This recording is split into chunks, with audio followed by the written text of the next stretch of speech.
Town planning. Harappa and Mohenjo-daro, now in Pakistan, were the first two cities of this civilization to be discovered. Their identification goes back to 1924, almost a century ago. Several sites followed in the Indus Plains, which is why civilization was initially called Indus Valley Civilization. तो आम देखा town planning कथा हरप्पा आ मोहेंजोदारो। तो हरप्पा और मोहेंजोदारो जोटा कि बर्तमान दीटा जाक पाकिस्तान में अच्छी were the first two cities a civilization रे डिस्कवर होइथिबा प्रथम दीटा सहर ए दीटा जाक रहिले। तांकर आइडेंटिफिकेशन जदि आम देखा ताले पाखापाखि 1924 रे ही है तो माने वर्तमान को प्राय 100 वर्ष तले। Several sites followed in the Indus plain या भली अन्यान्य साइट्स जतक सब थिला बहुत गुड़े से गुड़ा देखाला इंडस प्लेन रे। तेणु which is why the civilization is initially called Indus Valley civilization. से आपको कह जाउची इंडस वैली सिविलाइजेशन। बुझेला तो later on other major cities such as Dholavira in Gujarat and Rakhigarhi in Haryana, Ganweriwala in चालुई in Cholistan desert of Pakistan and hundreds of smaller sites. तो तापर एमती मेजर सिटीज गुड़ाक खोजागला आउ केते गुड़े शह शह छोट छोट साइट्स गुड़े खोलागला बा ताको जानिया को मिलला है। ढोलावीरा जोटा कि गुजरात रे अच्छी आउ हरियाणा रे अच्छी राखीगढ़ी आउ गंवेरीलाल अच्छी पाकिस्तान रो गोटे डेजर्ट चोलिस्तान से चोलिस्तान माने बहुत चोली से देखा मिलूँ। बढ़िया ना okay choli hundreds of smaller sites बहुत गुड़े छोट छोट साइट्स गुड़े शह शह से देखा मिलूँ सच एज लोथल इन गुजरात। तेणु गुजरात जमी लोथल अच्छी से भाया सेपटे देखा मिलूँ एमती कि बहुत गुड़े discover and some of them excavated आया भर बहुत गुड़े एक्सकैवेट भी कराई खोलिकी भर कराई आ केत गुड़ा है। सच डिस्कवरीज कंटिन्यू इवन टुडे एवं चली। It is interesting to note that the Saraswati Basin includes not only two major cities, Rakhigadi and Gaweriwala, खाली दीटा सरस्वती रिवर बेसिन थिला ता नुह, but also several smaller ones जमती कि फरमाना इन हरियाणा, कालीबंगन इन राजस्थान यही छोट छोट साइट्स गुड़े देखा मिलला बहुत गुड़े। एंड ए फ्यू टाउन्स आउ केते गुड़े टाउन्स विषय में जाना मिलला वीराना एंड वानावली ये सब दीटा जाक हरियाणा अच्छा। तेणु एगुड़ा सब सहर गुड़ा ये समर इंडीड द मैप 6.3 रे थिबा मैप को देख जोटा पेज नंबर 89 रे अच्छी makes clear the high density of sites in that region. तेणु ये सब जिनसा देखिले मैप रू जना पड़ो जोटे हाई डेंसिटी देख साइट्स गुड़ाकर ये जगार केते प्रबल मात्रा गदा होती। The larger Harappan cities were built according to precise plans. They had wide streets page number 92 रे फिगर 6.4 6.5 देखिपर which were often oriented to the cardinal directions.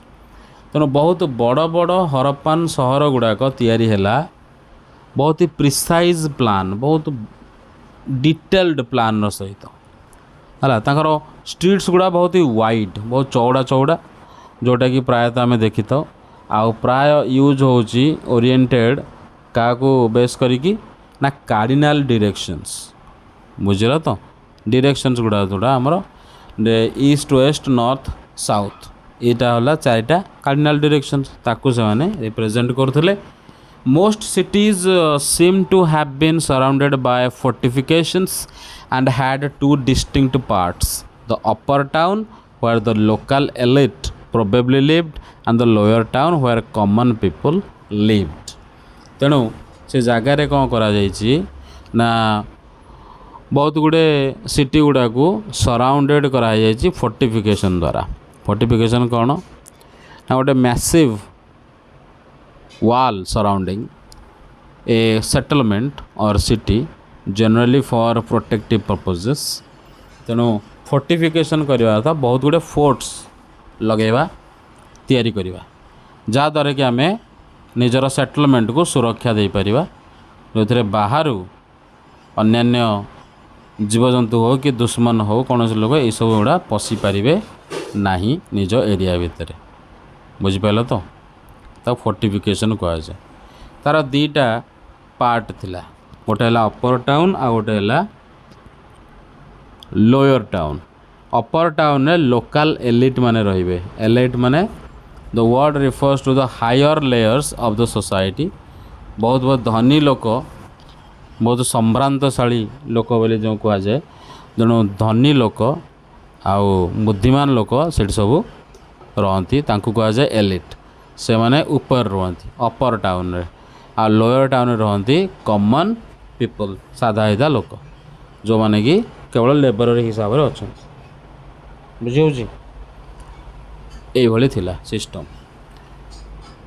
Some large buildings seem to have been used for collective purposes. For instance, warehouses where goods to be transported were stored.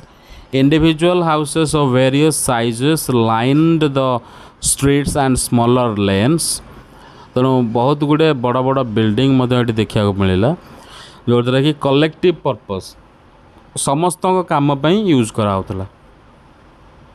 ଯେମିତିକି ware houses ଗୁଡ଼େ ଥିଲା ଯେଉଁଠିକି ଜିନିଷ ଗୁଡ଼ାକ transport କରାହେଉଥିଲା ଆଉ ସେଠି ରଖାହେଉଥିଲା, ହେଲା।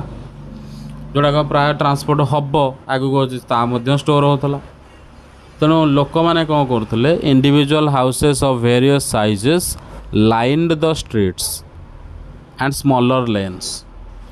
ତେଣୁ ଇଣ୍ଡିଭିଜୁଆଲ୍ ହାଉସେସ୍ ଯେଉଁ ଗୋଟିଏ ଗୋଟିଏ ଘର ଥିଲା ଅଲଗା ଅଲଗା ସାଇଜ୍ର, ସେମାନେ ମଧ୍ୟ ଷ୍ଟ୍ରିଟ୍ କାନ୍ଥରେ ଲାଇନ୍ ହେଇକି ଘର କରିଥିଲେ, ବର୍ତ୍ତମାନ ଯେମିତି ଆମ ଏଠି ବି ହେଉଛି। ଆଉ ଛୋଟ ଛୋଟ ଲେନ୍ସ ତା ମଝିରେ ଥିଲା, ବାଟ ଥିଲା ଛାଡ଼ି ଛାଡ଼ିକା ତାଙ୍କୁ। Interestingly, the quality of construction was the same for small and big houses।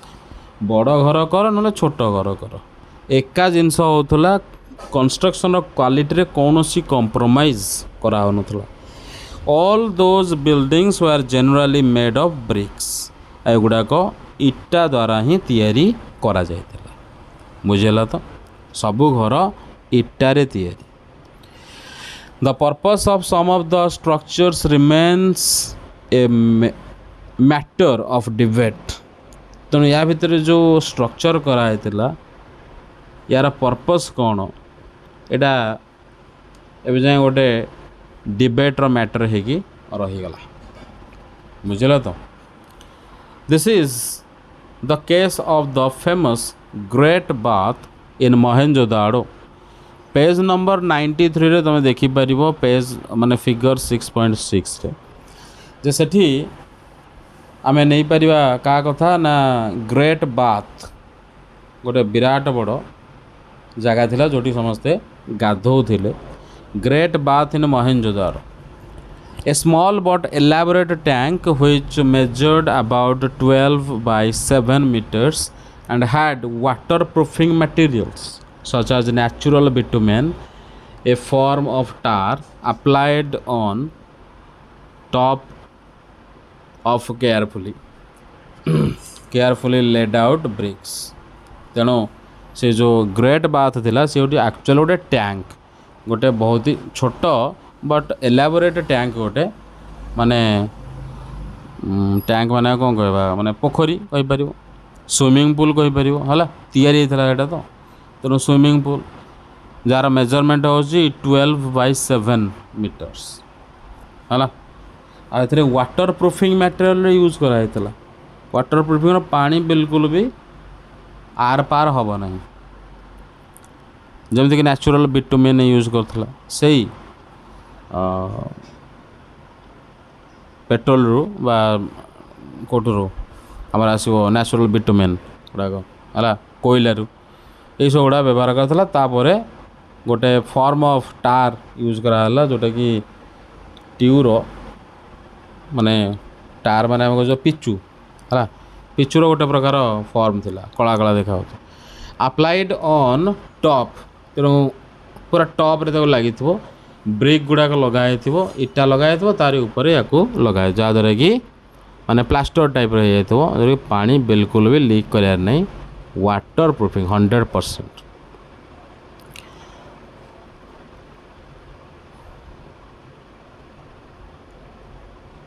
है सो ये भाव में आम देखा the tank was surrounded by small rooms तो टैंक चारिपटे छोटिया छोटिया रूम सब होता one of which contained a well ता भर गोटे गोटे कूआ थिला and there was a drain in one corner of the tank to empty it तेणु जो रूम गुड़ाक से जो खाली करा पानी लोक गाधे सारे कि बुड़ी सारे से जगार आ से टैंक को खाली करा time to time and refill करा फ्रेश वाटर लगे ता सेठी करा जाउथला हैला। What was the purpose of such a structure ये जिनस गोटे तैयारी कर कौन काम कौन गोटे टैंक तैयारी करवा ग्रेट बाथ तैयारी कर कौन काम archaeologists have proposed several possible interpretations ताको कौन लगुच आर्कोलॉजिस्ट मानू जे a public bath for people लोक मैंने ये गाधोले a bath for royal family only केवल धनी लोक मैंने ये गाधोले राजार परिवार गाधोले or a tank used for religious rituals तेणु रिलीजियस रिचुअल्स करने तुम धार्मिक जिनस किसी करने धर्म रिलेटेड तेणु करने से करुले व्यवहार हो काले। The first interpretation is now ruled out because it turns out that in this city most houses had individual bathrooms. तेणु प्रथम इंटरप्रिटेशन टा हुए तो टिके हेई पारे कोटा ना पब्लिक बाथ फॉर पीपल लोक माने पब्लिकली ताको खोली दिया हेतला लोक माने सेठी कोन करिवे गाधेबे बुझे तो तेणु यहाँ बोधे ठीक है कहीं मोस्ट हाउसेस आड इंडिविजुअल बाथरूम प्राय लोकंर थिला तेणु सेठी को किए जीव गाधेबा है से गोटाक ये अलग देखा मिले गोटे लोक पाखे यदि निजर इंडिविजुअल बाथरूम थी से न गाधे से कहीं से जगह को जीव सेठी गाधेकी आसो एत बड़ टैंक रे है तो यहाँ टे रूल्ड आउट हो जाऊँ। हाँ छाड़ जहाँ भी नेक्स्ट को आम देखा वाटर मैनेजमेंट।